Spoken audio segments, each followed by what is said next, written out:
Christian parenting.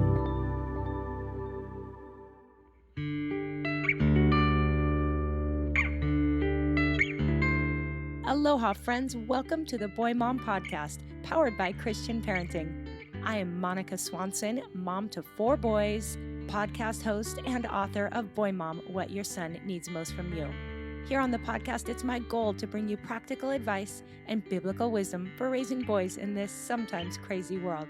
You can always find show notes over at monicaswanson.com/podcast. I'm so glad you're here.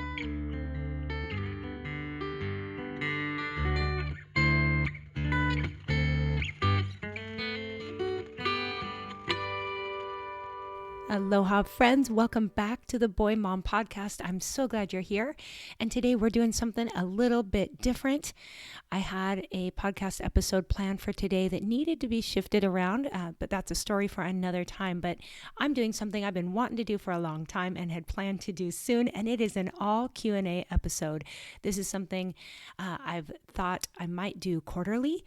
Or perhaps I'll split some of these up and start doing a little Q&A at the end of some episodes. I'm not sure how I'll tackle it, but please do give us feedback. Let me know how you like today's episode. My husband, Dave, joins me, and we kind of just winged it. We grabbed a list of questions that I have gathered from recent emails and direct messages, and so it's very casual and spontaneous. But certainly, if you have questions for any of us in the family, please do send them in. And the best way to send them in is going to be through email. And my email is aloha@monicaswanson.com. And of course, I always link to that in the show notes as well. I have found things kind of randomly on my personal Facebook page, on my professional Facebook page, on Instagram. And by the way, I love hearing from you guys in all of those places. But if you have a specific question for me, the best way to do that is to use email and then put in the subject line Q&A or question or something that will flag that this is a good question to tackle in a future Q&A episode. And if it's something personal or private, or if I feel like I need to or can, I will sometimes respond to you right away and give you just a thoughtful response. But otherwise, I'll save them and try to do these Q&As in a way that hopefully will not just address your question, but maybe it will apply to a whole lot of other people out there as well. So I'm super excited to share this. And I've got a co-host with me, my husband, Dave. Welcome back on the show, Dave. I'm back. You're back. Good to have you back. And he's back because I thought it would be more fun to have 2 of us, and also because I've received a few questions for Dave. You ready for that? Always ready? Let's do it. Okay, so we're going to dive right in. So we're going to go back and forth. You can ask me a question. Obviously, we haven't rehearsed this, but Dave, you can ask me a question from your list, and then I'm going to ask you one back, and we'll just see how many we can fit in a few minutes time. So fire away. Okay. And we're keeping these anonymous because I didn't ask permission. From now on, see, obviously I'm just learning. If you email me, tell me if you're okay. At least I'll say like first name, or if you want it to be anonymous. Go ahead, Dave. Okay. So the first one is, I guess, the topic stages of development. And the question is, a 9-year-old who is noticing body parts. Is this a boy or girl? Maybe it's a boy. A boy. Okay. It's the Boy Mom Podcast. Duh. It says that he is silly about it, but I'm trying to forget. No, figure out. Oh, okay. Maybe they're trying to forget too. I'm trying to figure out what is normal. What is normal? What is normal? I wish we knew what was normal. Well, define normal. Define normal. I am not going to pretend to be an expert in kids' developmental stages here, but I have read a lot on these topics. And I'm going to say every child develops at a different rate. Puberty comes on at different ages. 9-year-old is probably, inching towards puberty. Some kids start a little earlier, so maybe by 10 or 11. But girls sooner than boys, but yeah. You're the doctor. Maybe you should be answering this. Okay, well, I'm going to say... 9-year-old is kind of young. It is kind of young, but I think the whole thing of noticing and being silly about body parts maybe has less to do with puberty and stages of development and more to do with maybe the influences in the child's life. Maybe they're hanging out with older sibling or a friend, or they've come across someone somewhere that points out body parts. This isn't necessarily dangerous, but I would just kind of take note of what they're saying. Maybe ask some questions. Where'd you hear that word? Or what made you notice that? Definitely, I wouldn't suggest making a big deal about it. In fact, I'd say mostly just keep going and kind of brush it off so that they're not hyper-focused on it. Do you have anything to add to that, Dr. Swanson? Yeah, I mean, I agree with you. I mean, it may be important to look at influences, and there can be red flags, right? Yeah, absolutely, for sure. For a young kid who might just out of the blue be talking about body parts and sexually oriented words or topics. I mean, as a parent, you want to guard your kid's heart and mind and body, and make sure that they're safe 24/7. So Totally. and obviously we live in a world that has dangers all around, right? Definitely. And so there may be a moment where our 9-year-old wasn't under our watchful eye and had some type of influence or something that is, a red flag for us. So, Definitely. yeah, so it might be just like you said, like where did you hear that word, or what's so funny about that? Right. So Yeah. just kids are pretty honest, and you can probably find out pretty quickly. Definitely. And I'm going to say, too, to add to that it's also an opportunity to steer your child towards just having pure thoughts and a pure mind, and, not correcting them like it's wrong to notice body parts, but kind of be like, let's put our hearts and minds on, Philippians 4:8, all of those things that are good and true and noble and right and excellent. And there's a goodness to our bodies, too. For sure. So the I don't know, 9 might be a little early to have the talk and all its details, but just to like introduce your kids to, here's how the human body looks and works, and just bring up the general topics. I mean, depending on your parenting and what you're comfortable with your kid and so forth. Definitely. Good but opportunity. So it's like a bridge to having conversations, right? I definitely agree. I think it's a great opportunity, since I'm a believer in talking about things from, much younger than 9, even at an appropriate level. And you have some reference maybe for parents on that topic? Well, we'll think about that one, because I've got a few different things coming to my mind. So if you check show notes, which are always at monicaswanson.com/podcast, you're going to find anything we talk about today. I'll try my best to link to some resources. So let's keep moving. We got to hit these quick, because we got a list here. Dave, you're next. I will ask you, what do you think, aside from God's grace, was key in introducing Jesus and a relationship with him to each of your kids? Well, God's grace is definitely the thing that probably draws all of us to the Lord, right? Without his grace, we just can't even begin a relationship. So, yeah. But what was key? In introducing Jesus. Yeah, I think talking about the Lord and who he is, and acknowledging him in every aspect of our life. I mean, it's a natural conversation, day-to-day conversation, right? Yep. Deuteronomy it's a normal chapter part 6. of who we are and what we do.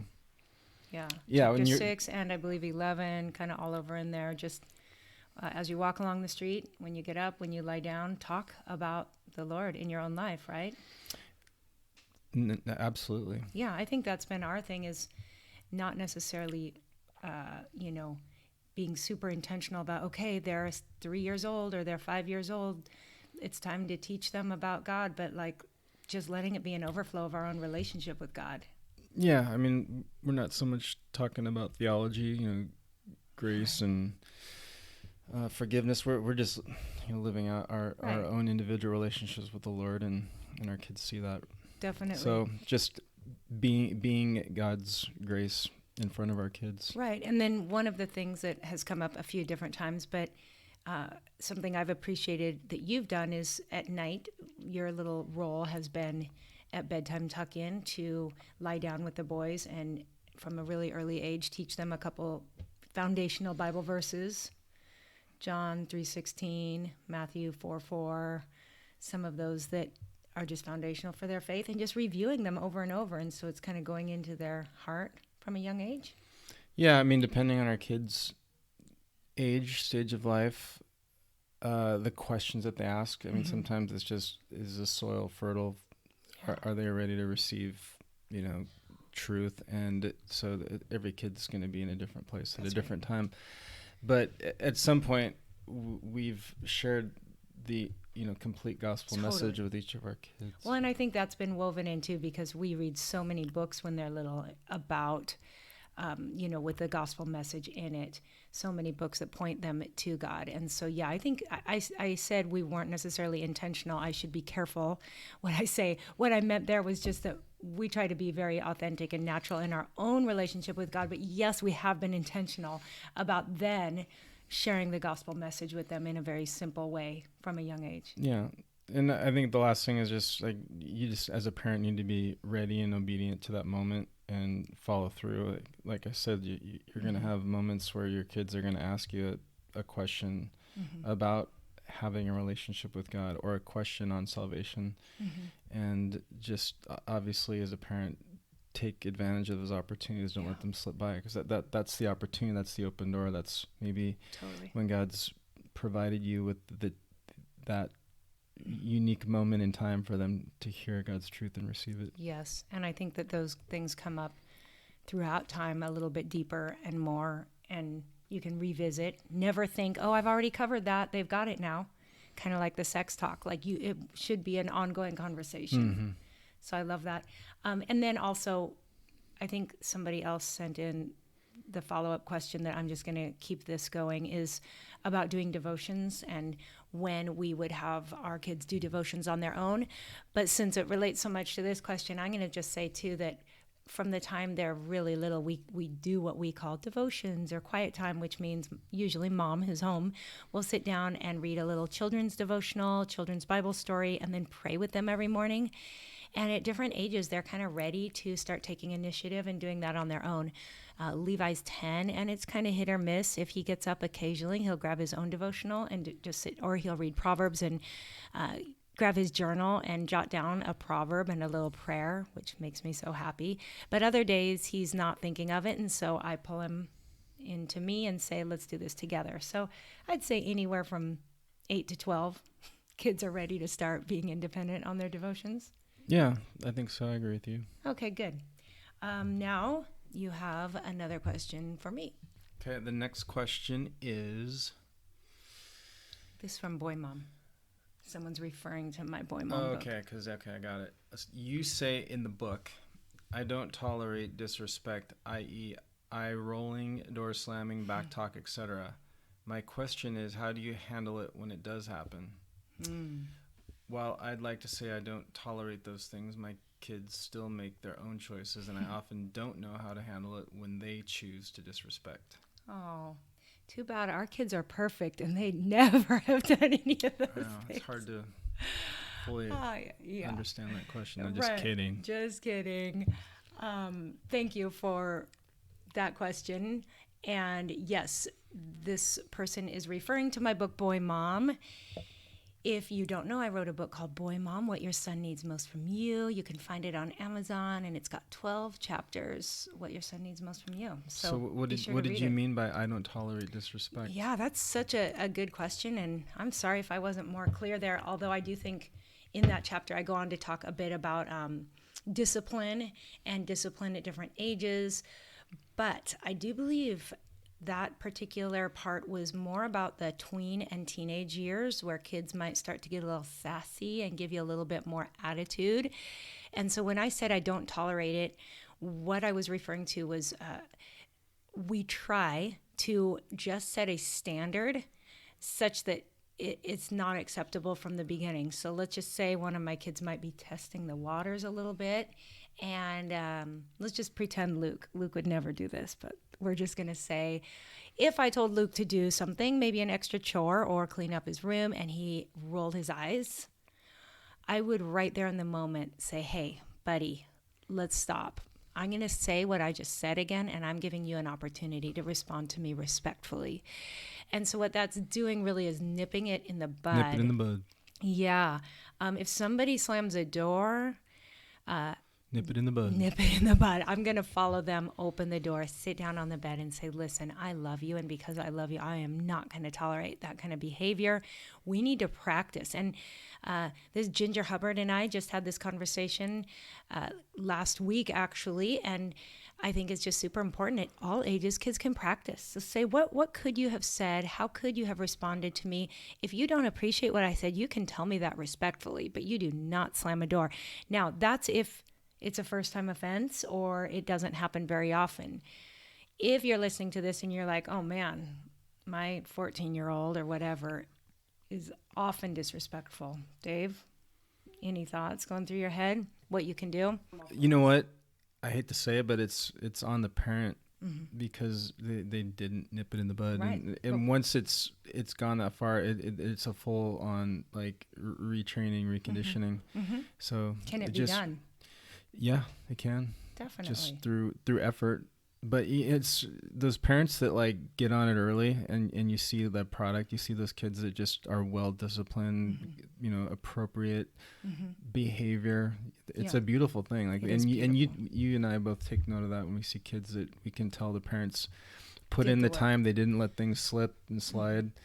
And we've also seen the opposite picture too, and you're just like, oh, good grief, this is just to even try to like tackle that situation is going to be even it's just you're saving yourself so much time and effort by just nipping it in the bud. But I'm going to say too here that there is a personality factor. For example, our firstborn is a pleaser, and so when he was young, he really wanted to please mom and dad. So some of that was just his God-given personality.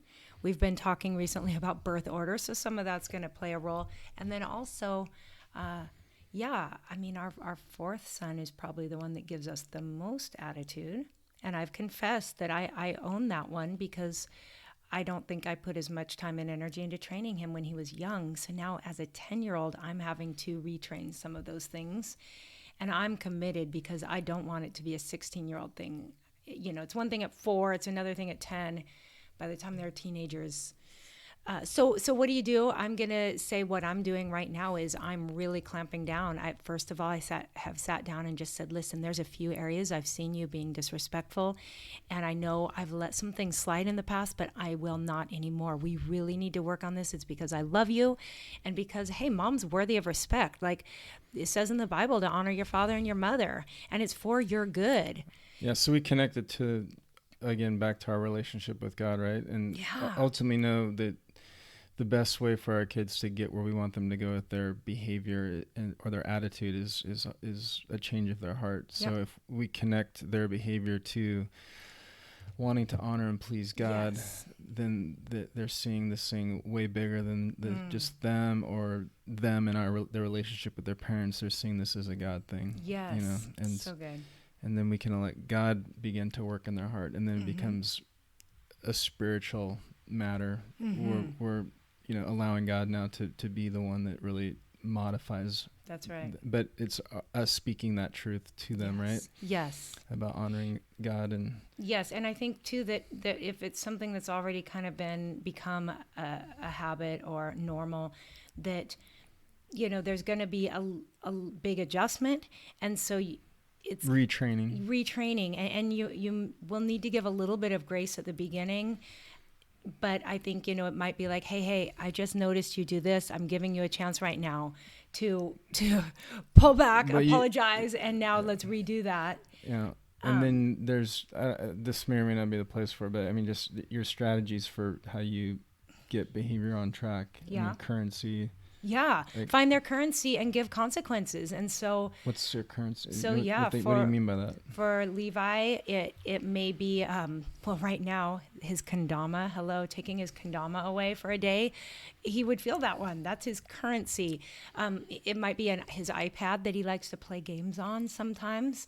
So we're going to take the iPad away, or cancel a surf afternoon with a friend. And so the principle is like there's things that are really important to your kids, and so as you use consequences, use those things, it helps them to understand how important this issue is, because you're dealing with by bringing up something that's really important to them in their Absolutely. life, and then they start to make some connections about all of this. So true. How And serious you it can is. do the same thing with a teenager. You can say, listen, I love you so much. I care about you. I care about your character. And so if give me this attitude, just so you know, this is what I'm going to take away. You're going to lose this freedom, this opportunity. So I'm giving you this warning now. And so it's not like you're, just surprising them with some crazy consequence, but they've been warned. And then when our kids are following through and having success in their attitude and behavior, on the flip side, we're encouraging and rewarding. 100%. Yes. Definitely notice the heart, notice the character, and praise that more so even than what comes out of, the actual behavior. Notice that their heart was trying to do what's right. Yeah. I love that. Thank you, Dave. Okay, my turn to ask you a question. All right, we're going to switch gears on this one, but I've had a couple people ask me. So, Dave, how's the garden growing? How do people know about my garden? Well, I have written a little bit about the garden. So let's give some context to anyone listening that doesn't know what's going on with Dave and the garden. Yeah. Last summer, during the lockdown, Dave decided that we need to become self-sustaining. Is that the word for it? Yeah. We're not there yet, but long ways from it. But we did gather seeds and plants from every variety of tropical fruit I've ever heard of, right? Yeah. It's not so much a garden, it's more orchard. An orchard. Yeah. I mean, just to be more. So we live on clear 2 about it. acres. Our house and front property is 1 acre, and then the back is just kind of, when we bought our home going on 10 years ago, there were quite a few orange trees, avocado, banana, Lychee. Mango. Yeah, there was a lot, but kind of scattered. So Dave spent a lot of time organizing things into a better, I don't know, didn't you? You moved most of the banana trees to one area, and he's trying to make it make sense. And then he decided that there wasn't enough fruit. We needed a whole bunch more. So I'll let him name some of the new fruits. But the problem is we don't have vegetables yet. So if y'all can stay on Dave about getting me a veggie garden. It's harder to grow vegetables where we live because of the bugs that get into them. So you kind of need it to. It's probably true everywhere, but yeah, we do have a lot of bugs. We do. So you kind of need to do maybe a raised garden. We're working on that. But meanwhile, tell us, he's going to share some pictures maybe in show notes. I don't know. Well, no. I have small trees right now. They're tiny. Some of them are for our grandkids. The new ones. I mean, we have lots of older trees, but just all the ones you're talking about. So just give us a list. Avocado. Yeah. I mean, we planted varieties that will allow them to be kind of popping up throughout the year. Lychee, another variation of lychee. More bananas. Mango. Another mango Fig. tree. Sapote. Did I even tell you about that? No, I don't know what sapote is. Black sapote. Oh, blueberries. Blueberries. There's Did you know you could grow blueberries in Hawaii? Yeah, I mean I think we'll get about 3 blueberries a year. Yeah, hopefully it'll be more than that. Cacao. That's fun. That's like chocolate, right? Yeah. We'll make our own chocolate.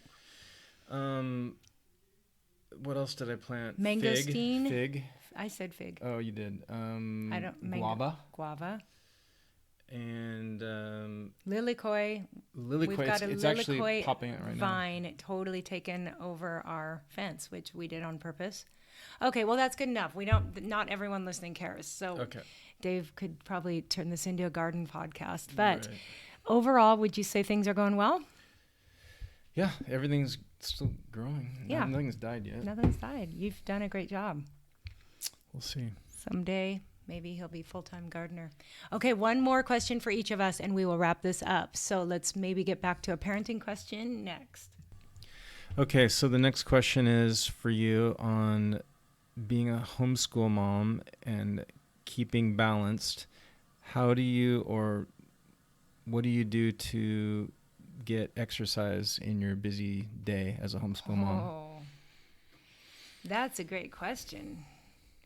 That's a tough one, whether you are a homeschool mom or not. I think most of us who have been home with kids in the last year have felt challenged to find those times for ourselves, whether it is exercising or just having some time to quiet.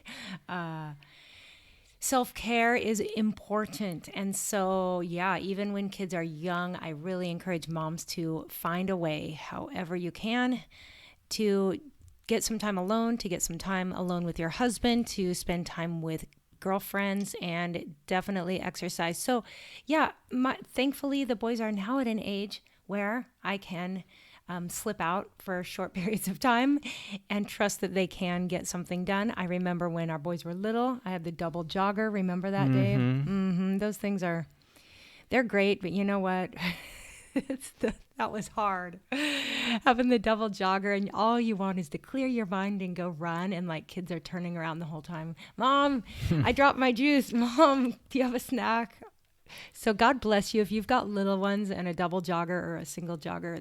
That's a tough season. But now my kids are old enough, so yeah, I will either get out and go for a run, or had incredible timing. It had to be like a God thing. We got our Peloton the week that lockdown started last year. So I do have a bike in my garage that I can go and pretend I'm biking through Switzerland or Utah or wherever.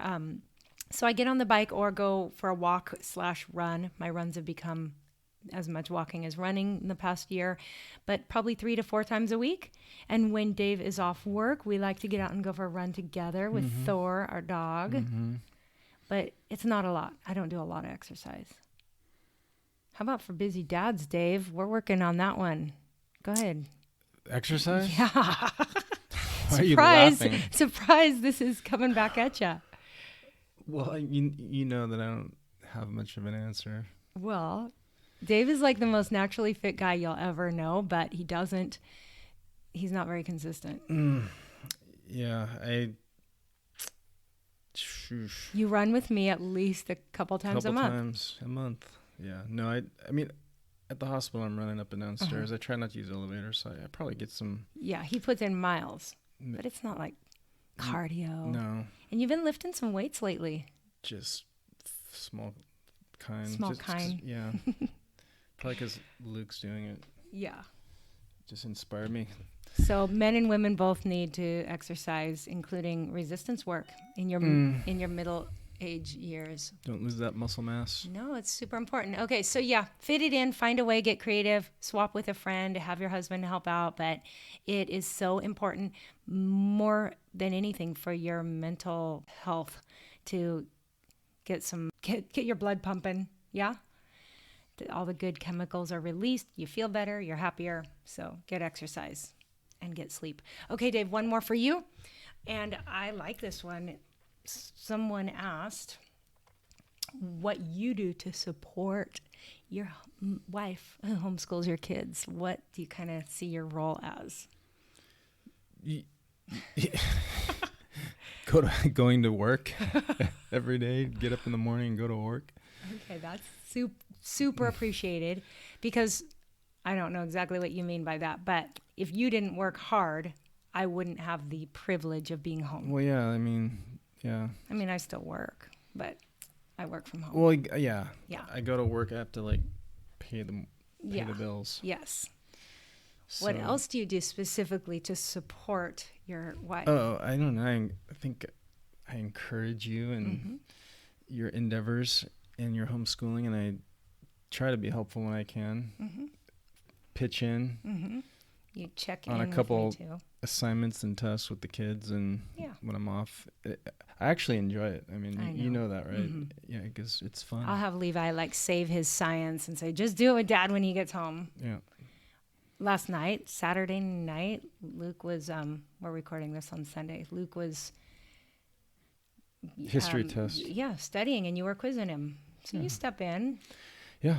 So yeah, just team working when I do have time, and just being a part of the flow, the homeschool flow. Definitely. And just encouraging me a lot, which has been so helpful throughout the years, checking in, just asking questions. So we need to talk about the things we're doing. You're a good listener.